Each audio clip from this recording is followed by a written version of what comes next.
Hi, Palm Springs Film Society. I'm Alissa Simon, Senior Programmer at the Palm Springs Film Festival, here with the director and writer of Hope, Maria Sødahl, and her lead actress, Andrea Hovig.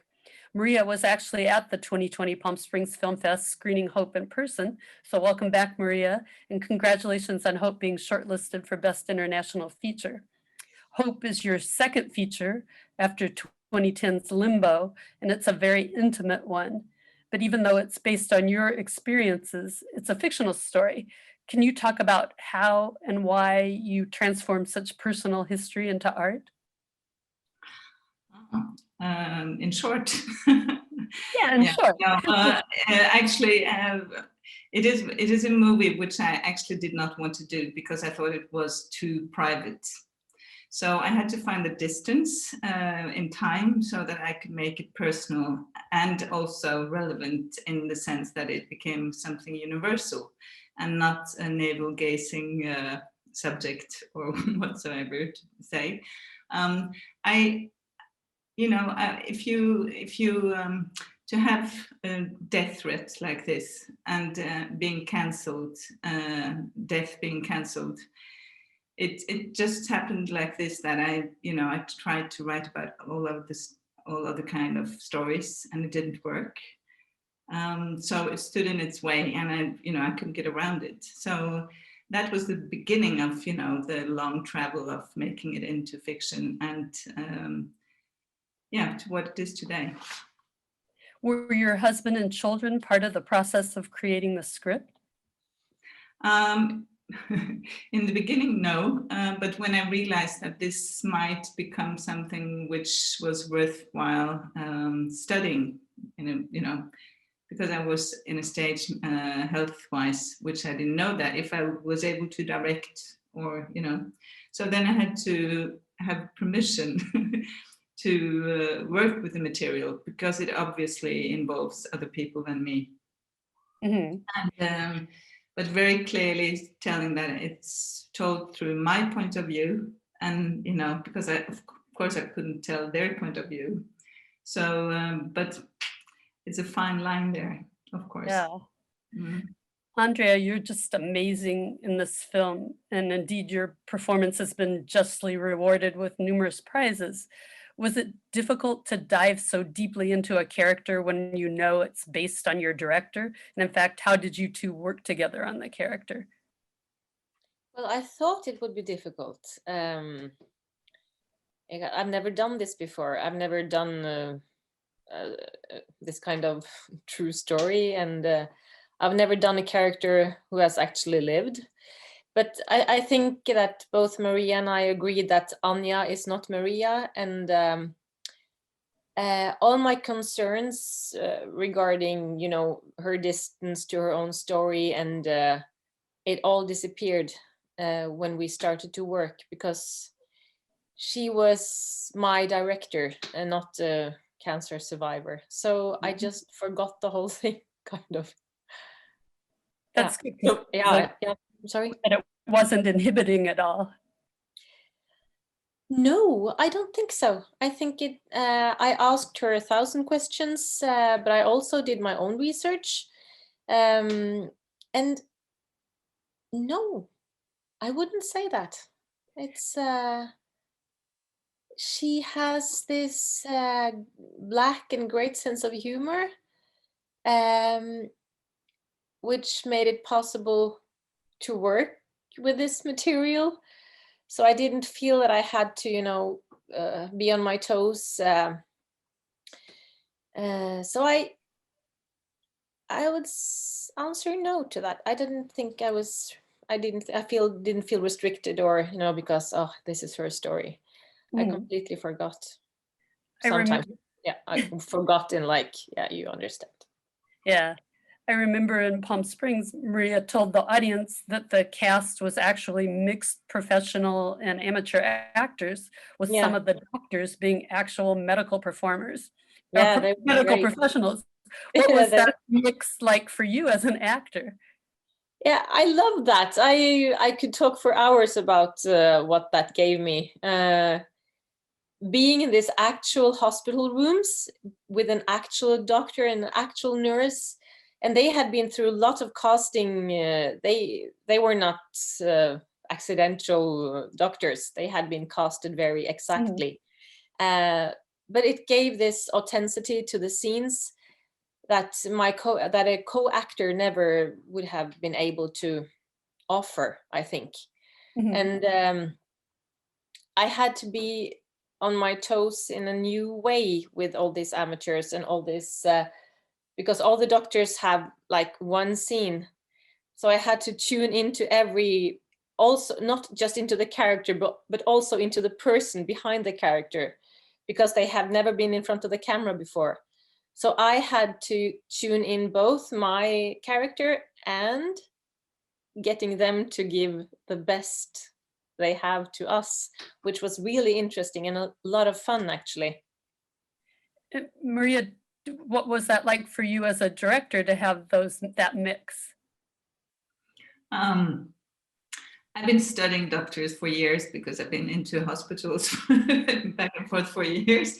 So, you know, I love these characters because they're typecasted. And of course, behind every doctor, there's a human being, you know, a particular person who has a, you know, story before he goes into that, you know, situation with a patient delivering a bad message, and you're number 9 in the queue, you know. Yeah. So finding doctors who thought that these, you know, persons, they were not without empathy, but it's a job, you know. Yeah. Well, often I find that it's very easy for actors to you know, give too much empathy in the characters of doctors or medical health persons, you know. So they could do this quite like sober. They could defend those actions very, yeah, in a very like, yeah, sober way, which I loved. Yeah. And how long did it take for you to cast Andrea? Yeah. You know what? It took a long time in the sense that it took a long time before I did a casting session. Well, as opposed to Stellan was he was within me in the project much earlier. I knew that it was him. I didn't know who Anja was. And I wanted to feel very free towards it because I had been away for such a long time because of my medical story. So I met a lot of actresses and was very open. And seriously, it was like that she came with something which I didn't know I needed. You know, and I knew I was looking for something, an X factor sort of, you know, because I really needed to make this character her own and come with an energy, which was really important because it's hard to make a character, both writing a character and directing a character who's on drugs. Yeah. You know what's what. And I think Andrea has her skills as a comedian. How did Stellan's knowledge of you and your husband and your relationship help in playing his part? I don't think so much, actually, because I think he needed, as Andrea, he needed so much to make it his own. And you know, when we were preparing, we were preparing in the way that getting to know each other, the three of us, so that we could freely move when we were working, and not so much preparing for the exact scenes and stuff, but being, you know, to finding the confidence in each other. And I think that Stellan, you know, he has his own stories. He has his own blended big family, you know, he has his own first wife who had cancer. So he knows, and I think, you know, also, like Andrea you spoke about that the way to approach things through humor is something that he's able to. I knew I had to have people who were playful, you know, and he is, and Andrea is. So this also made it possible to make an unsentimental movie, which was my key sort of goal, you know. Yeah. Yeah, that's what I wanted to ask Andrea about. Also, was it the first time that you had worked with Stellan? Yes, it was. film? Yes, and I hope it won't be the last. I really love Yeah, working with him. You have Yeah. really a good chemistry together, I thought. Yes, I agree. It's an amazing chemistry. I will never forget that. And we still have lots of contact, and I try to make him laugh via SMS almost every day. I try to make him laugh. Well, it's yeah, it was Maria saw something in between the two of us, and I really appreciate that work. And like before filming, did you two talk about how to create that intimacy that you can palpably feel between the characters, or does it just sort of happen? Well, we had a dinner in Trollhättan in Sweden, the first weekend we were off shooting in Sweden, and then we talked a bit about the intimacy, and but it all came very natural. It's the kind of thing that you cannot predict or order. It's just there or not. If it's not there, you have to work harder to get there. But here we didn't need to talk so much. It was just being in each other's eyes and feeling each other's energy, and we are both very addicted to to breathe and laugh between takes, which I was really relieved when I discovered that, because I was so afraid that, because I didn't know him, that he was this kind of actor who never leaves his character between takes, because I've worked with an actor like that once, and I became so insecure because I didn't know if I could talk to the person or not between takes, and but we both needed to breathe and then right back into the horrible stuff. Yeah. And yeah, no, plus the contrast in the looks, short, feisty Anya and tall, sort of stoic Thomas, it really works well. Yeah. They're a wonderful couple. I love that couple. Yeah. Maria, can you talk about how you and your incredible cinematographer, Manuel Alberto Claro, and your editor and sound designer infuse the film with a tension and intensity? Yeah, I think doing as little as possible in a way, you know, which is also a job, you know, not to manipulate, to, you know, because it was a movie where it had to be raw, it had to be naked, it had to be, give the audience this sense of not being manipulated, you know, and sentimental tone of voice, and also not using score music, only source music, and so it was like, how little can we manage with, in a way. But apart from that, I think that Manuel, the DP also of my first film, Limbo, we knew each other quite well. And that was also very important, I think, for this collaboration, because of the story. So I think he was not sensitive to, you know, to my ways or anything. We were working like professionals, you know. There was no tiptoeing around me. It was tiptoeing around Anya, her part, you know. All the actors were tiptoeing around her.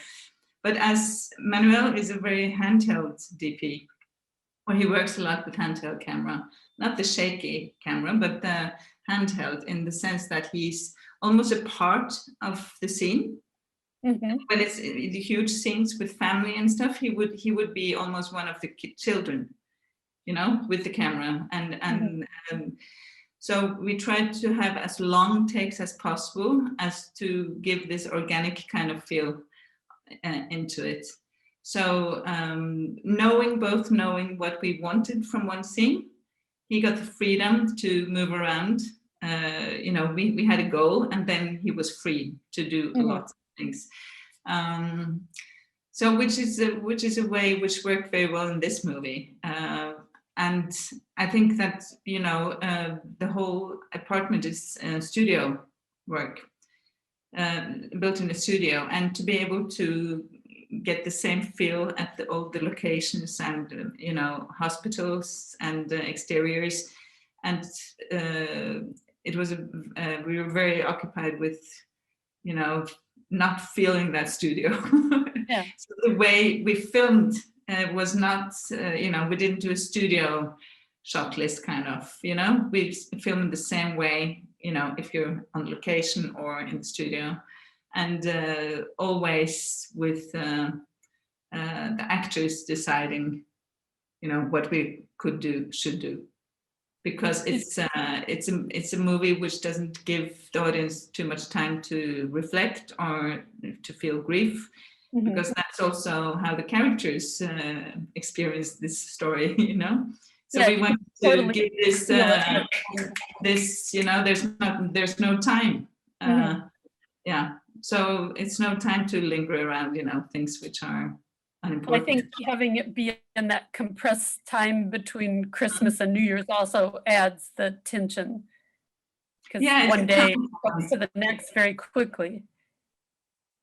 Yeah, this countdown, you know, getting closer and closer. But I also think that, you know, there is this scene in the church where we now realize this is a love story and not a cancer story.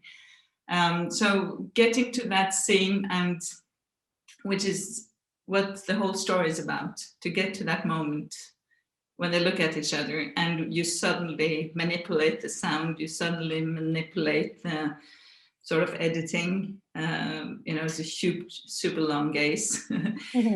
Getting to that, you know, transcendental moment in such a realistic and naturalistic kind of movie was something we also talked about.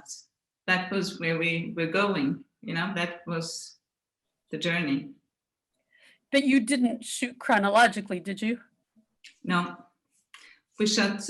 We started out in the studio, in the apartment. So we shot everything there, and not even chronologically. I'm not a big fan of that, actually. It depends, of course. I mean, if you work with children, it's different. But also with children, I think that you have to be like really sharp, because you don't know, you know, it gives its own intensity, not shooting chronologically. Were there rehearsals beforehand where you walked through the whole thing, knowing that you were heading to that goal of the wedding? No. No. I'm not so fan of rehearsals either. I'm a fan of everyone knowing why and where and who they are, you know, so that they can contribute with something for the characters, which is, you know, something I haven't thought of. So the control is at another level. My control is like finding the right temperature in the scene and the right tempo and the right music, kind of, you know, which they of course can't, you know, have control of. But apart from that, it's very much about bringing life to something, to make it organic and make it truthful. Yeah, well, they come in, that certainly Andrea and Stellan come in prepared, and they're amazing. Can you talk a little bit about the title? It seems to have a lot of different meanings. Yeah, it was a working title, Hope. I thought it was really tricky and a bit like, hey, you can't have this topic, you know, and call it Hope. But then again, we ended up with that as a title because it has become something which, when you start watching the movie, you think it's about the medical hope, will she survive or not? And then it changes during the movie. You know, when the characters themselves, not knowing that they're part of a love story, but we can see they're part of a love story before they do. And then at the end of the day and the last scene, it's, of course, yes, is she able to love or receive love or not? yeah, I think the title works better after the movie than before the movie, because it's a bit tricky in a way. And also when we premiered in Toronto, we had ahead of the movie, it said based on a true story, which is like this generic producer kind of thing to often, you know, I don't know if it brings in more cash or not, but it just didn't work. Nobody understood that, you know, it was the writers and directors' story. And when they realized, the critics or, you know, journalists, they got almost annoyed, because like if they were fooled, you know. So then we changed to the saying, took some time, but found, you know, this is my story as I remember it, because memory is, you know, something else than what is true. Memories has another level, which is more poetic. It's more interesting, yeah, than the truth. In 2019, the year the film was made, Andrea had about 4 films, including another one that was at Toronto Disco. What has this weird time of COVID done to you? Are you enjoying having some time to be still? Or are you working on things? Are you writing things? What are you doing, Andrea? I tried to write a novel. Wow. Yeah. So And how is I it tried to going? write, and I have been reading scripts, but it hasn't been too interesting. And also, I was supposed to work at the National Theatre this spring, but because of COVID, it was too difficult. So I spend no money, and I just sit and write, actually. So yeah, that's what I do now. So I'm waiting for something interesting. Yeah, because I don't like to, you know, be in front of the camera just to be in front of the camera. It's it has to be something, yeah, something good. Well, I hope something I can, or something I believe can be good and interesting and important. Yeah. Yeah. And Maria, what about you? What are you working on now these days, besides campaigning for getting people to know about the shortlisted Hope? Yeah, what else are you doing? That's quite a job, actually. Yeah. Yeah. No, I'm also writing on my own project, which is a coming of age traveling project in Mexico, and I'm working on developing a Danish production with other writers, which is you know, testing my comfort zone of not being the writer, you know, which is interesting. I won't say too much about the theme. And then I read also, you know, get projects, reading them. Yeah. But I realized that I have been, you know, doing my own stuff until now, and probably will do again. Well, I hope I hear from other people that the COVID situation in Norway isn't so bad. So I hope that life can go back to normal for you soon. And I sure hope that the film is nominated. I'm betting on it. Oh, thank you. I hope so too. I really hope so. But I'm a skeptic. I'm always a skeptic. So I just, I stay calm. Yeah, we keep our fingers crossed. Yeah. Thank you so much for taking time to talk to us, and hope to see you. Meet you. Soon. Nice to meet you. Nice to meet you, Alissa. Thank you. Bye-bye. See you, Maria. See you sometime soon. See you soon. Bye. Bye.